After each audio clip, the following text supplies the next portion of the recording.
오늘도 퇴직금 50억 원은 여러 시민들의 마음을 복잡하게 만들었습니다. 허탈, 박탈, 분노. 이런 단어들로도 그 심경을 다 담아낼 수 없었습니다. 이 와중에 화천대유의 대주주는 또 한 번 이해하기 어려운 주장을 했습니다. 산업재해 때문에 곽상도 의원 아들에게 막대한 돈을 줬다고 했습니다. 그런데 근로복지공단엔 곽 의원 아들에 대한 산재 신청은 전혀 들어온 적이 없었습니다. 지금 이 시각 대주주 김만배 씨는 경찰 조사를 받고 있습니다. 지금부터 뉴스룸은 대장동 개발 특혜 의혹을 집중 보도합니다. 먼저 용산경찰서를 연결하겠습니다. 공다송 기자, 조사가 꽤 오래 진행이 되고 있군요. 네, 오전 10시 출석했으니까 현재 10시간 가까이 조사를 받고 있습니다. 경찰은 화천대유의 수상한 자금 인출에 대해 조사하고 있습니다. 지난 4월 금융정보분석원이 배임과 횡령의 가능성이 의심된다며 보내온 자료를 보여주면서 인출 경위를 묻고 있는 것으로 파악됐습니다. 네, 조사를 받으러 오면서 산업재해 때문에 퇴직금을 많이 줬다라고 주장을 했는데 자세히 좀 들어볼까요? 네, 곽상도 의원의 아들은 화천대유에서 6년 동안 일하고 50억 원의 퇴직금을 받았습니다. 이에 대해 김 씨의 이야기 직접 들어보시죠. 기본이 퇴직금이 한 5억 정도로 책정이 돼 있는데요. 이제 회사가 계속 성과가 있으니까 그 산재를 입었어요, 그분이. 자, 그런데 근로복지공단에는 산재 신청이 들어온 게 없다라는 거죠.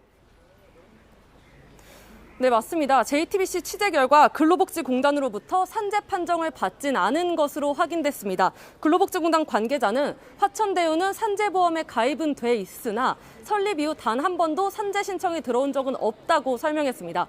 그러니까 공식적으로 산재 판정을 받진 않은 겁니다. 자, 그리고 화천대유는 전직 대법관을 비롯해서 고위직 출신의 법조인들을 고문으로 뒀습니다. 여기에 대해서도 설명을 좀 했나요? 네, 권순일 전 대법관과 김순환 전 검찰총장 그리고 전직 검사장 박영수 전 특검 등이 고문으로 이름을 올리거나 자문을 했습니다. 여기에 대한 입장도 직접 들어보시죠. 대가성은 없었고요. 그냥 저랑 친하게 제가 잘 좋아하던 형님들인데 멘토 같은 분들이라 그래서 모셨는데 그분들에게 뜻하지 않게 이런 구설에 휘말리게 돼서 죄송합니다. 대장동 개발 사업이 정치권의 게이트라는 의혹에 대해서도 전혀 그렇지 않다고 주장했습니다. 네. 그리고 아직 경찰이 정식으로 수사로 전환한 건 아니라면서요. 언제 결정이 됩니까? 네, 경찰은 아직 입건 전 조사 단계라고 설명했습니다. 아직은 혐의점을 확인하고 있다는 겁니다. 조사 대상은 아직은 3명입니다. 이미 화천대유의 이성문 대표는 조사를 마쳤고 오늘 김만배 씨에 이어 조만간 화천대유의 자회사격인 천화동인의 대표도 조사할 예정입니다. 경찰은 화천대유의 법인 계좌뿐만 아니라 개인 계좌도 들여다볼 방침인 것으로 전해졌습니다. 그 과정에서 횡령이나 배임 등의 혐의가 드러나면 공식적인 수사로 전환할 계획입니다. 네. 용산경찰서에서 공다솜 기자였습니다. 정치권에선 곽상도 의원의 아들 말고도 50억 원을 받기로 한 인물이 더 있을 수 있다는 아직 확인되지 않은 정보까지 떠돌았습니다. 국민의힘으로는 퇴직금 논란에 불똥이 옮겨붙었습니다. 이재명 지사 측은 곽 의원을 고발했고 민주당은 국민의힘 게이트라고 주장했습니다. 곽 의원은 전면 부인했습니다. 이 지사 측의 고발이 무고라고 반박했습니다. 최승기 기자입니다. 이재명 지사 측은 오늘 검찰에 허위사실 유포 등의 혐의로 곽 의원을 고발했습니다. 고발장엔 곽 의원의 아들이 받은 50억 원을 수사해달라는 내용도 담겼습니다. 민주당은 국민의힘 게이트라며 반격에 나섰습니다. 국민의힘은 이재명 설계 딱지를 붙이려고 온 힘을 다하고 있지만 속속 드러나는 인물 대부분이 국힘 야권 인사들입니다. 실제로 대장동 개발 의혹에는 국민의힘이나 박근혜 정부 관계자 여러 명이 연루됐습니다. 원유철 전 의원은 화천대유 고문으로 이름을 올렸고 의혹의 핵심에 있는 남욱 변호사는 국민의힘 전신인 한나라당 청년부위원장 출신입니다. 남 변호사가 대장동 관련 재판을 받을 당시 검찰총장이었던 김수남 전 총장 역시 소속 법인을 통해 화천대유 고문 업무를 맡았습니다. 국민의힘은 관련 인물이 추가로 나올지 긴장하는 분위기입니다. 실제 정치권에선 이른바 50억 약속클럽의 실체를 놓고 논란이 일고 있습니다. 한 정치권 인사는 JTBC에 곽 의원 아들 말고도 화천대유로부터 50억 원을 직간접적으로 받기로 한 법조계 인사가 더 있다는 제보가 있다고 전했습니다. 곽 의원 측은 50억 약속클럽은 처음 듣는 얘기라며 관련 의혹을 전면 부인했습니다. 대장동 의혹이 당 내부로 번지면서 국민의힘은 내분 조짐까지 나타나고 있습니다. 특히 검찰총장 출신인 윤석열 후보가 집중 공세를 받았습니다. 화천대유 사건이 이래 심하게 된 지가 오래됐는데 총장 계실 때 그 범죄정보과를 통해서 첩보받지 않았습니까? 그래서 후보님이 검사하실 뭐였죠? 때 말씀이신 것 같은데. JTBC 최승기입니다. 화천대유에서 근무했던 박영수 전 특검에 따른 회사가 대장동에 보유한 아파트를 최근에 분양받았습니다. 특혜가 아닌지 앞으로 확인이 필요한 부분입니다. 분양대금은 6, 7억 원 정도, 지금 호가는 15억 원 안팎이라고 합니다. 이지혜 기자입니다. 지난 5월부터 입주가 시작된 대장동의 한 아파트입니다. 박영수 전 특검의 딸 박모 씨는 지난 6월 화천대유가 개발해 분양한 이 아파트 84제곱미터형 한 채를 분양받았습니다. 당초 다른 사람이 받았지만 계약이 취소되면서 화천대유가 보유하던 물량이었습니다. 분양대금은 6 내지 7억 원이었지만 현재 호가는 15억 원 안팎입니다. 석 달 사이 수억 원이 올랐습니다. 특혜 의혹이 일자 박 전 특검 측은 법령에 따른 절차에 따라 법규에 따른 분양 가격으로 정상 분양받았을 뿐이라고 반박했습니다. 또 가격을 내리는 등 특혜는 없었고 기존 보유하던 주택을 처분한 자금으로 대금을 납입했다고 해명했습니다. 수차례 미계약 등으로 자녀 세대가 남았고 추가 입주자 공고 등 공개된 절차였다고 했습니다. 박 씨는 2015년 6월 화천대유에 입사해 최근까지 근무해오다 건강 등 이유로 퇴직 절차를 밟고 있습니다. 박 전 특검은 2015년부터 이듬해 11월 특검 임명 전까지 화천대유 고문을 맡아 연봉으로 2억 원가량을 받았습니다. 이런 가운데 곽상도 국민의힘 의원과 화천대유가 관련된 또 다른 정황도 나왔습니다. 아들이 근무하다 50억 원의 퇴직금을 받았다는 것에 더해 곽 의원이 화천대유 핵심 인물들로부터 쪼개기 후원을 받았다는 겁니다. 곽 의원은 화천대유 이성문 대표, 관계사인 천화동인 4호와 5호를 소유한 남욱 변호사와 정모 회계사 등으로부터 500만 원씩 후원금 총 2,500만 원을 받았습니다. 남 변호사의 아내도 500만 원을 내 2016년 고액 후원자 명단에 포함됐습니다. 전부 곽 의원의 아들이 입사한 2015년 6월 이후입니다. 여러 사람의 명의로 수천만 원을 후원받은 사실이 알려지면서 곽 의원과 관련된 의혹이 더 커질 전망입니다. JTBC 이지혜입니다. 네, 이번엔 성남시와 성남개발공사 쪽 취재 내용입니다. 이재명 지사는 화천대유를 국민의힘 것이라고 주장하고 있습니다. 그런데 저희가 들여본 내부 증언은 좀 다른 내용이었습니다. 대장동의 개발 당시 이 지사 측근으로 알려진 유동규 전 성남도시개발공사 본부장이 성남시장 비서실과 적극 소통해왔다는 내용입니다. 시청 2층이란 표현까지 쓰며 당시를 설명했습니다. 박창규 기자입니다. 화천대유와 관계사는 7% 지분으로 4천억 원 넘는 배당을 받았습니다. 전체 배당액의 68%를 가져갔습니다.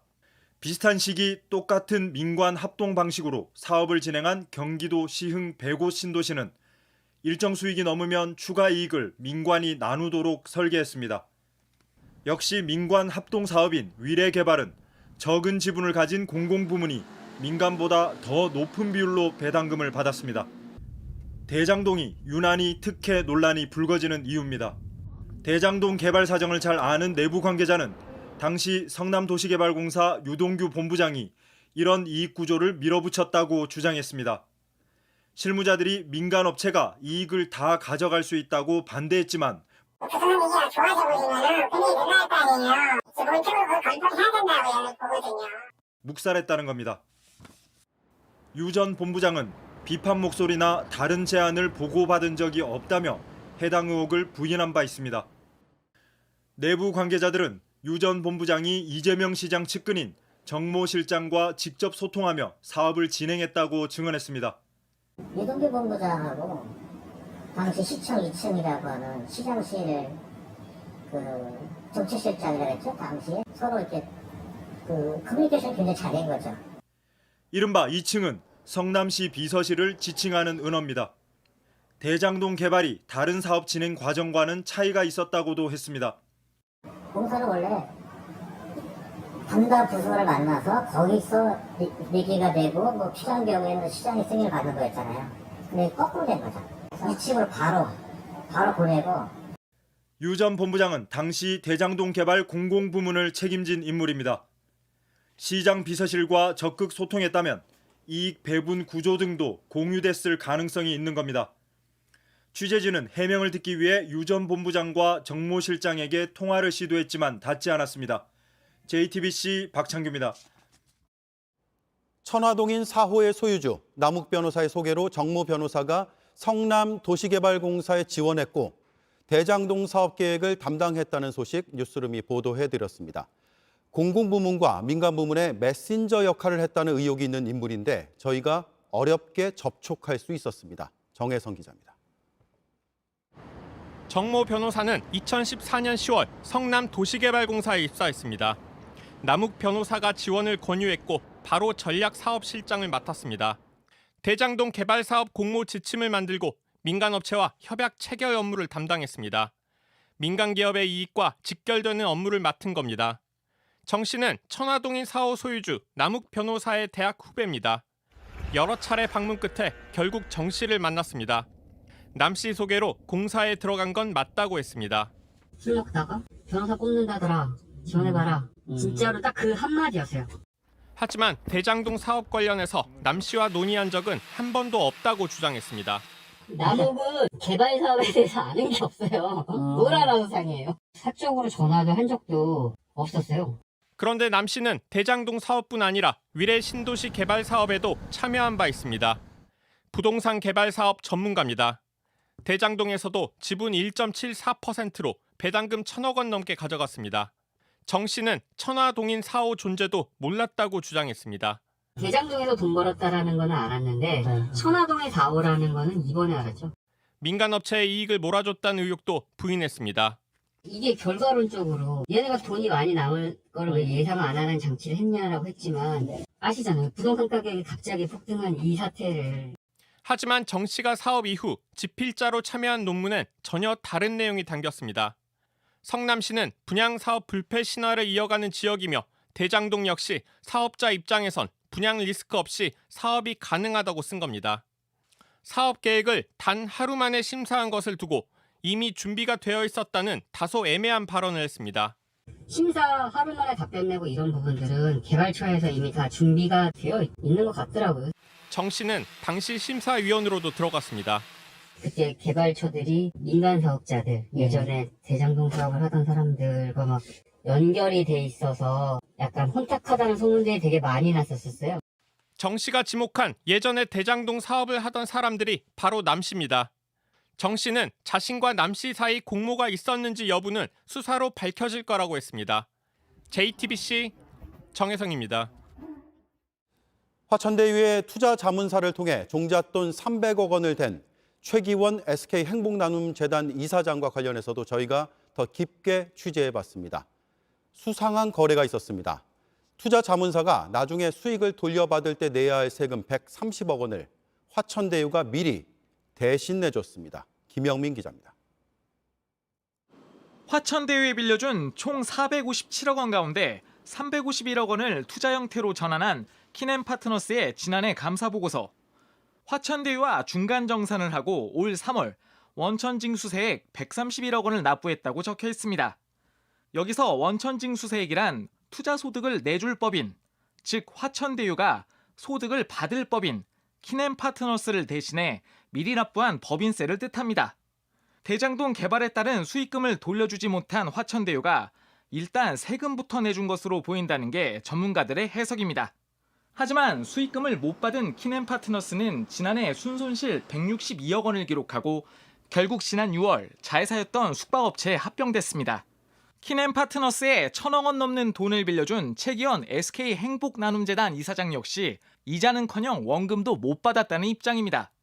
재무적 어려움에 처한 키넨파트너스 측과는 달리 화천대유와 그 관계사의 배당 수익은 지난해까지만 4천억 원이 넘습니다. 지난달 청약에서 9만 명 넘게 몰린 도시형 생활주택의 분양 수익이 더해지면 화천대유의 수익은 더 늘어납니다. 화천대유가 가장 큰 이익을 가져가고 그 자금을 댄 키넨파트너스는 거의 이익을 못 가져갔는데요. 이것은 일반적이지 않은 상황이고요. 올해 내년 자금의 흐름을 지켜볼 필요가 있을 것 같습니다. 이와 관련 키넨파트너스 관계자는 한 언론과 인터뷰에서 화천대유 관련 수익은 연내 모두 들어올 예정이라며 800억에서 1,000억 원대로 추정한다고 주장했습니다. JTBC 김영민입니다.